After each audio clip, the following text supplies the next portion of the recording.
Hare Krishna to all the viewers and welcome in this video. जहाँ आज हम बात करने वाले हैं इंडियन एजुकेशन सिस्टम के बारे में। तो इस चैनल पे इससे पहले मैंने इंग्लिश में भी बहुत सारे वीडियोस अपलोड किए हैं, लेकिन अब से मैं वीडियोस जो है इंग्लिश और हिंदी दोनों में अपलोड करूंगा, ताकि मैं देखना चाहता हूँ कितने ऐसे व्यूअर्स हैं जो कि हिंदी में वीडियो देखना भी पसंद करते हैं। तो आप लोग अपना ओपिनियन कमेंट सेक्शन में लिख के बता सकते हैं, और अगर आपको वीडियो पसंद आ रहा हो तो वीडियो को लाइक और शेयर भी जरूर कीजिएगा, ताकि वीडियो जो है मैक्सिमम लोगों तक पहुंच सके और हम लोग एक डिस्कशन स्टार्ट कर सके। ठीक है, तो स्टार्ट करते हैं इंडियन एजुकेशन सिस्टम के बारे में बात करने से। नाउ इंडियन एजुकेशन सिस्टम में बहुत सारे फॉल्ट्स हैं, ये हम सबको पता है, बट इसको इम्प्रूव कैसे करें इस बारे में आज हम बात करने वाले हैं। तो इसको स्टेप बाय स्टेप बहुत सारे पॉइंट्स हैं जो मैंने सोचा है, उस पॉइंट्स को मैं बताऊंगा। आप लोग अपना ओपिनियन जरूर शेयर कीजिएगा कमेंट सेक्शन में कि आप लोग को क्या लगता है इन पॉइंट्स के बारे में। सबसे पहला जो पॉइंट है वो है एग्जामिनेशन पैटर्न के बारे में। तो मैंने एज अ टीचर काम किया है एक स्कूल में, तो मैं जानता हूँ कि स्कूल्स में जो है बहुत सारे एग्जाम्स होते रहते हैं। हर 2 महीने में एक एग्जाम होते रहता है, क्लास टेस्ट होते रहते हैं। तो इससे क्या होता है कि स्टूडेंट्स के ऊपर कंटिन्यूअस प्रेशर बना रहता है एग्जाम के लिए पढ़ने का, और वो सिर्फ, मुझे ऐसा लगता है कि वो सिर्फ पढ़ाई करते हैं एग्जाम में नंबर लाने के लिए, सिर्फ वो याद करते हैं उस चीज को शायद समझने का उतना उनमें ये इंटरेस्ट नहीं रहता है। तो ये चीज मुझे लगता है चेंज करना चाहिए। एग्जामिनेशन पैटर्न को थोड़ा सा चेंज करना चाहिए कि एग्जाम आप करवाएं, लेकिन इस तरह से करवाएं कि स्टूडेंट्स सिर्फ याद करने के लिए ना जाए, बल्कि उनको वो चीज समझ में भी आए और उनको इंटरेस्ट भी लगे, इंटरेस्ट आए उस चीज में, और उनको वो चीज पढ़ के मजा आए। तब जाके वो बेहतर इंसान बनेंगे और बेहतर इंजीनियर्स या बेहतर डॉक्टर साइंटिस्ट जो भी बनेंगे वो आगे जाके, वो तब जाके बनेंगे जब उनको वो चीजें अच्छे से समझ में आएगा। सिर्फ याद करके एग्जाम में मार्क्स लाना ये कोई बड़ा बात नहीं है। अगला जो पॉइंट है वो है कि आप कैसे इंप्रूव कर सकते हैं अलग अलग सब्जेक्ट्स को। सबसे पहले मैं बात करता हूँ साइंस वाले सब्जेक्ट्स के बारे में। तो साइंस वाले जो सब्जेक्ट्स हैं, फिजिक्स, केमिस्ट्री और बायोलॉजी, उनको विजुअलाइजेशन के थ्रू इंप्रूव किया जा सकता है। मतलब आप क्या कर सकते हैं, पीपीटीज बना सकते हैं, प्रेजेंटेशन दे सकते हैं।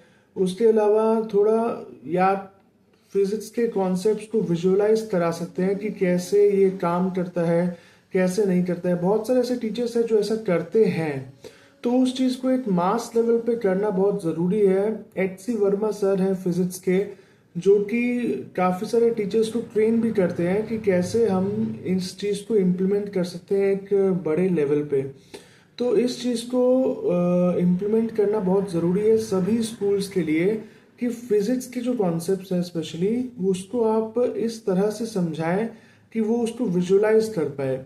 जैसे कि कोई भी कॉन्सेप्ट हो, जैसे फ्लोटेशन का कॉन्सेप्ट है या फिर कोई इलेक्ट्रिसिटी का कॉन्सेप्ट है, तो वो उसको ऐसे समझे कि उसके दिमाग में एक इमेज क्रिएट हो जाए और वो उसको अच्छे से समझ पाए। तो उसके लिए आप प्रेजेंटेशंस का भी यूज कीजिए, या फिर आप एक्सपेरिमेंट्स का यूज कीजिए, लैब सेटअप कीजिए अपने स्कूल में, कुछ भी कीजिए, लेकिन जरूर उस चीज को इम्प्रूव करने का ट्राई करना चाहिए साइंस के सब्जेक्ट्स के लिए। अब बात करते हैं जो सब्जेक्ट्स आर्ट्स के सब्जेक्ट्स हैं, या फिर जो हिस्ट्री, ज्योग्राफी, ये वाले सब्जेक्ट्स हैं, इसको कैसे इम्प्रूव किया जा सकता है। तो मुझे ऐसा लगता है हिस्ट्री और ज्योग्राफी जैसे जो सब्जेक्ट्स हैं, उनको आप एनिमेटेड वीडियोस के थ्रू समझा सकते हैं। कि एनिमेटेड वीडियोस के थ्रू हिस्ट्री को अगर एक स्टोरी की तरह समझाया जाए तो ये काफी बढ़िया हो सकता है। अब इससे क्या होगा कि जो एनिमेटर्स हैं उनके लिए भी एक नया सोर्स ऑफ इनकम डेवलप होगा, उनके लिए भी एम्प्लॉयमेंट अपॉर्चुनिटीज खुलेगा। अगर हर स्कूल में एक एनिमेटर का पोजीशन ओपन हो, कि एक एनिमेटर चाहिए जो कि हिस्ट्री या ज्योग्राफी के टीचर के साथ काम करेगा और उनके साथ मिल के जो है वीडियोस बनाएगा, ताकि वो वीडियोस के थ्रू हम स्टूडेंट्स को समझा पाए हिस्ट्री और ज्योग्राफी के कॉन्सेप्ट्स एनिमेटेड वे में। तो वो जो है बहुत ही इंटरेस्टिंग हो सकता है, हिस्ट्री के स्टोरी फॉर्म में हो सकता है, ज्योग्राफी के जो कॉन्सेप्ट्स है वो भी एनिमेटेड फॉर्म में समझाए जा सकते हैं। तो ये जो चीज़ें हैं ये किया जा सकता है हिस्ट्री और ज्योग्राफी के लिए। फिर बहुत सारे सब्जेक्ट्स हैं जैसे मॉरल साइंस और ईवीएस, इसके लिए थोड़ा प्रैक्टिकल बेस्ड अप्रोच रखा जा सकता है, क्योंकि मॉरल साइंस जैसे सब्जेक्ट्स को हम लोग इग्नोर कर देते हैं बहुत बार। लेकिन अगर हम लोग को अच्छे इंसान बनाने हैं, स्टूडेंट्स को अच्छा इंसान बनाना है, तो फिर मॉरल साइंस भी एक बहुत इंपॉर्टेंट सब्जेक्ट हो जाएगा, जहाँ पे आप मॉरल साइंस के थ्रू जो जो स्टोरीज है उसको आप रियल लाइफ में कैसे इम्प्लीमेंट कर सकते हैं वो आप समझाइए। अगर बहुत सारे कैंपेन्स करा सकते हैं जैसे कि क्लीनलीनेस ड्राइव, जैसे स्कूल को अपने सराउंडिंग्स को कैसे साफ रखा जाए वो आप कराइए, स्वच्छ भारत अभियान के से जो इंस्पिरेशन लेके, या फिर आप ईवीएस के थ्रू, ईवीएस में आप ट्री प्लांटेशन का एक कैंपेन करा सकते हैं। ब्लड डोनेशन का कैंपेन शायद स्कूल स्टूडेंट्स के लिए बहुत ज़्यादा हो जाएगा, क्योंकि स्कूल स्टूडेंट्स जो है वो 18 साल के कम के होते हैं। लेकिन ऐसे जो छोटे छोटे कैंपेन्स हैं वो आप ऑर्गेनाइज करा सकते हैं। ब्लड डोनेशन भी आप ऑर्गेनाइज करा सकते हैं, लेकिन वहाँ पे भी हो सकता है स्कूल के स्टूडेंट्स ब्लड डोनेट ना करें, बाकी आप बाहर से लेके आए मेंबर्स उनको ब्लड डोनेट करवाएं। तो ऐसे कैंपेन्स आप ऑर्गेनाइज करा सकते हैं ईवीएस और मॉरल साइंस के सब्जेक्ट्स के लिए। फिर आता है सब्जेक्ट्स जैसे कंप्यूटर।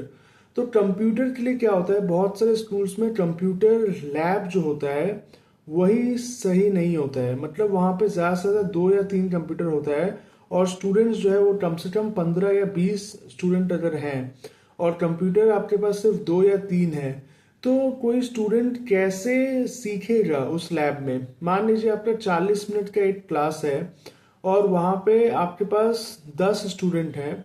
10 स्टूडेंट में से आपने जो है दो कंप्यूटर है आपके पास और 10 स्टूडेंट है, तो आपने 5-5 करके डिवाइड कर दिया 2 सेक्शंस में। अब आपके पास एक कंप्यूटर पे 5 स्टूडेंट बैठेगा और टोटल 40 मिनट का क्लास है, मतलब एक स्टूडेंट के पास सिर्फ 8 मिनट होगा कंप्यूटर चलाने के लिए। तो वो 8 मिनट में क्या ही सीखेगा। मतलब अगर उसको सीखना है तो उसके लिए उसके पास एक बेहतर कंप्यूटर सेटअप होना चाहिए ना, एक बेहतर कंप्यूटर लैब का सेटअप होना चाहिए। तो ये सब भी चीज़ें हैं जो कि नोटिस करना चाहिए सरकार को, या फिर सरकार की तरफ से हेल्प होना चाहिए, या फिर जो प्राइवेट स्कूल्स हैं उनको भी ट्राई करना चाहिए कि वो जो कंप्यूटर लैब का भी जो सेटअप है उसको इम्प्रूव करे, क्योंकि कंप्यूटर भी है एक इम्पॉर्टेंट सब्जेक्ट अब बन गया है और आने वाले टाइम में ये और भी ज़्यादा इम्पॉर्टेंट बन जाएगा।